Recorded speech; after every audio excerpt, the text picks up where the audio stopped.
The river bank. Hello, Mole. Would you like to come over?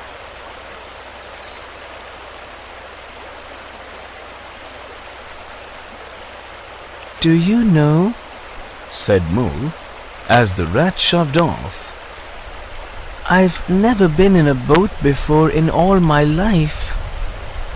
What? Cried the rat, open-mouthed. Believe me, my young friend, there is nothing, absolute nothing, half so much worth doing as simply messing about in boats, simply messing. Look here, if you've really nothing else on hand this morning, we can drop down the river together and spend a long day on it.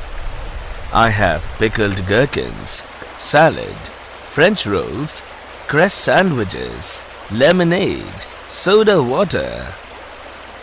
Oh, stop, stop, cried the mole in ecstasies. This is so new to me. So, this is a river? The river, corrected the rat. I live on it and in it. It's brother and sister to me, and food and drink, and naturally, washing.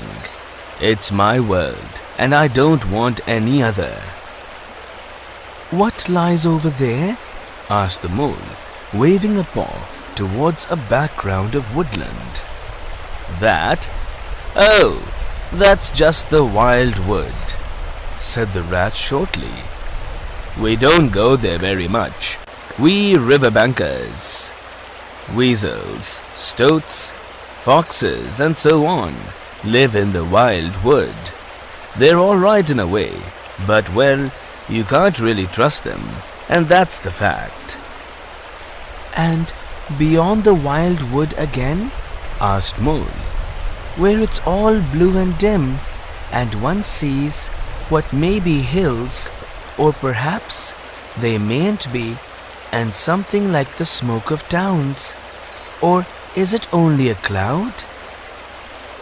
Beyond the wild wood comes the wide world, said the rat.